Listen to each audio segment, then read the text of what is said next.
యావత్తు తెలుగు ప్రజలకు, దేశ ప్రజలకు, ప్రపంచ మానవ జాతికి జగద్గురువులు, కాలస్వరూపులు, ధర్మస్వరూపులు, మహత్పూర్వక అగ్రగణ్యులు, మహారాణి సమేత మహారాజా శ్రీ శ్రీ అంజనీ రవిశంకర్ అధినాయక శ్రీమాన్ వారు ధర్మోద్ధారి అయి తెలియజేయు పరిష్కారయుక్త ఆశీర్వాదపూర్వక దివ్య సమాచారం.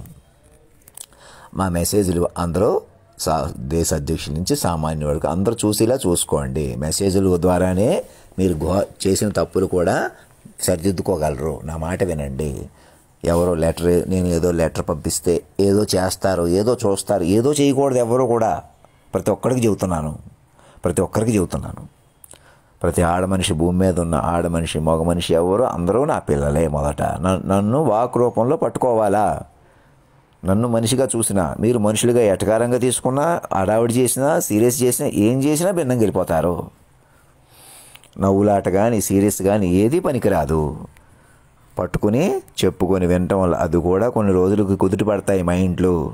మీరు ఎంత ఘోరమైన తప్పులు పనులు చేశారా అందరి మీద పెట్టేయంగానే ఏమవుతుంది, ఎవరి మీద దోషం పాపం పోతుంది. లేకపోతే పాపం మీరు చేయటమే కాకుండా ఇతరులను కూడా మీ మీద ఆధారపడేవాళ్ళు, నిజంగా వాళ్ళకి తెలియని వాళ్ళు ఉన్నారా?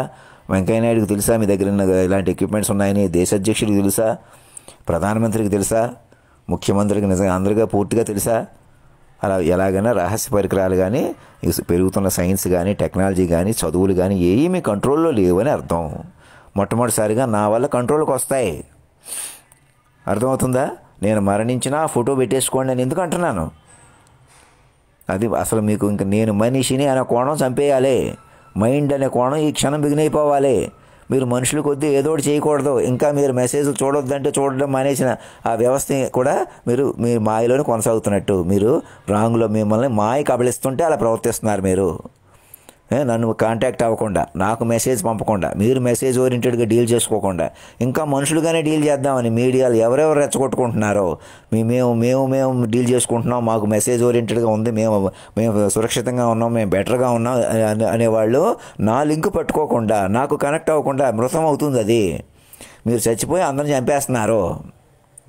నేను చెప్పినట్టు నన్ను పట్టుకుంటే మీరు బతికించి అందరిని బతికిస్తారు. అంత తేడా వస్తుంది. నన్ను మనిషిగా అప్పటికప్పుడు చూడకండి. మీరు మనుషులు కాదు, ఎవరూ మనుషులు కాదు. అది అద్భుతమైన కోణం. అది నా వల్లే సాధ్యపడుతుంది. అది మీరు ఇంకా మనుషుల కొద్దీ ఏదో చేద్దాం, మనుషుల కొద్దీ ఏదో మీకు ఇలా అనుకూలిస్తాం, ఇలా ప్రతికూలిస్తాం, అసలు ఆ జంజాటం పోతుంది. నన్ను పట్టుకుంటే ఈ క్షణం మెసేజ్ పంపంగానే మీరు అసలు కెమెరాలు ఆపేసేయండి. అప్పటికప్పుడు చూడకండి, ఓపెన్ కెమెరాలు కానీ రహస్య కెమెరాల ద్వారా కానీ.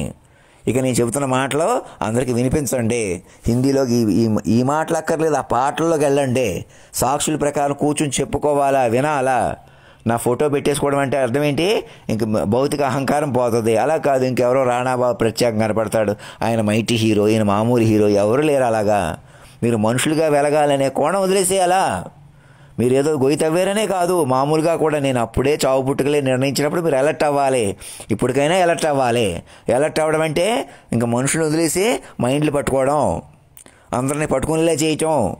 పోలీసులు, మీడియా అందరూ ఒకటైపోయాక ఎలా ఒకటైపోయి నన్ను పట్టుకోకుండా చేస్తున్నారు? అలా మీ చేతిలో ఉందనుకుంటున్నారు. ఈ పాటికి అది పంపిస్తే ఏదో చూసేవాళ్ళు, ఏదో చేసేవాళ్ళు, ఏదో చేయకూడదు, ఏదో చూడకూడదు. నెట్వర్క్ ద్వారానే పట్టుకోవాలా, ఇప్పుడున్న సిస్టమ్ ద్వారానే పట్టుకోవాలా. అలా పట్టుకుంటేనే మీకు దక్కుతుంది. అది నేను టెక్నాలజీ కంటే అన్నిటికంటే పవర్ఫుల్ మాట పైన పెడతాను. అప్పుడు మీకు ఎంత టెక్నాలజీ డెవలప్ చేసుకున్నా సురక్షితంగా ఉంటారు, నాతోటి ఉంటారు. నాతో 4 అడుగులు వేస్తే చాలు.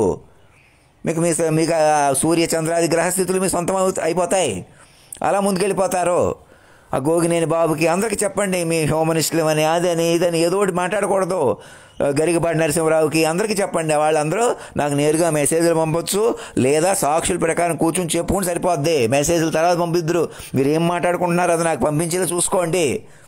పోలీసులు అందరూ ఒకటయ్యి ఇంకా దొంగలను పట్టుకుంటాం, వాళ్ళని పట్టుకుంటున్నాం, వీళ్ళని పట్టుకుంటున్నాం, మేము అలాగే ఉంటాం, ఇలాగే ఉంటాం, నువ్వు అలాగా ఉంటున్నావు, నేను ఇలాగ ఉంటావు, ఎవరు లేము అలాగా. మీకు ప్రాక్టికల్గా నేర్పించడం కోసం ఆ కాలమే మీతో అలా ప్రవర్తిస్తుంది, నా ద్వారా అలా ప్రవర్తిస్తుంది.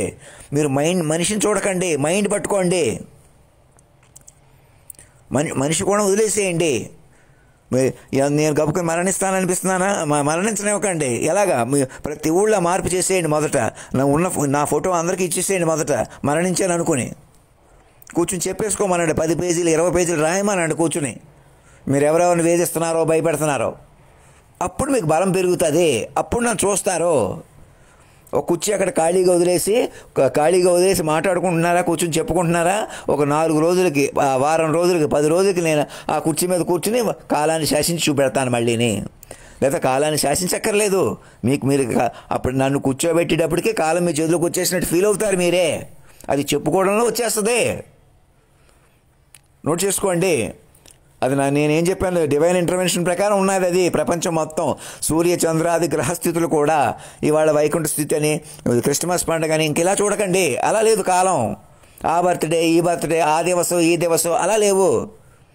మొత్తం కాలం, ప్రపంచం అంతా మొత్తం అంతా మాట రూపంలో ఉంది. అదే divine intervention to be strengthened as government of అధినాయక్ అని పెట్టాను. ఎలా ఉంది ఆయన రూపం, ఎలా ఉంది? అది జాతీయ జెండాలో మీనింగ్లా ఉంటుంది. మీనింగ్ రూపంలో పెంచుకుంటారు. మనిషి రూపం ఉండదు. ఇక కేవలం మనిషే కదా అనుకుంటే మళ్ళీ అతనికి మరణం ఉంటుంది. అతనికి మరణం ఉంటే మీరు మరణిస్తారు. మామూలు మనుషులు ఎవరినో కూర్చోబెట్టుకుందాం, ఎవరినో హైలైట్ చేద్దాం, కుదరదు. అలాగా నన్నే, వాక్ రూపంలో ఉన్న నన్నే మ్యాక్సిమం పట్టుకోవాలా? నేనైనా మరణిస్తాను కదా, అందుకే నా ఫోటో పెట్టేసుకోండి ఇప్పుడే. నన్ను ప్రత్యేకంగా చూడటం అన్నదే అదనం, అది ప్రత్యేకం. మీరు మనసు పెంచుకుని ప్రతి ఊళ్ళో మార్పు, అందుకే మార్పు చేసుకోమంటున్నాను. మీరు మార్పు చేసుకుంటేనే నన్ను చూడగలరు, నన్ను పట్టుకోగలరు, నా వైభవం చూడగలరు. లేదా నేను సడన్గా నాకేముంది అయిందనుకోండి, మళ్ళీ కాలాన్ని శాసించి నేనే పుట్టాలి, అలాంటి శక్తి పుట్టాలి. అందాక ఇంక పుట్టడం ఉండదు. అందాక మీరు ఇప్పుడు చెప్పినవే విన్నవే చెప్పుకుని నా ఫోటో పెట్టేసుకుని నన్నే సూర్యుడిగా, కాలాతీతుడిగా, జాతీయ జెండాలో అధినాయకుడిగా, మీనింగ్గా ఫీల్ అవ్వాలి. అలా ఏదో సినిమా తీస్తున్నాం, మేము ఏదో బతుకుతాం, మాకేదో భవిష్యత్తు ఉంది, అలా లేదు. నా రూపంలో ఉంది, మైండ్ రూపంలో ఉంది. మొత్తం డివైన్ ఇంటర్వెన్షన్ ఫ్లోలో గంటన్నరలో 10-15 ఏళ్ళ కాలం చెప్పానే అలా ఉంది. నోట్ చేసుకోండి. ఇందులో ఆషామాషి ఏం లేదు. మీరు ఏదో వెయిట్ చేయకూడదు, ఏదోటి చేయకూడదు, ఏదోటి మాట్లాడకూడదు, ఏదోటి వినకూడదు, ఏదోటి చెప్పకూడదు. ఎవరో కూడా పండితులు, మేధావులు, గురువులు అందరూ కూడా మన సినిమా యాక్టర్లు కానీ ఏవో సినిమాలు, ఏవో కథలు సృష్టించకూడదు నన్ను పట్టుకోకుండా. సాధారణ వ్యక్తి నుంచి పెద్దవాళ్ళ వరకు ముందు ఆ పని చేయిస్తేనే మీకే పట్టు రావాలి. మీరే మైండ్తో పట్టుకోవాలి. నన్ను పైపైన చూస్తే పట్టుకోలేరు, చెలగాటం పెంచుకుంటారు.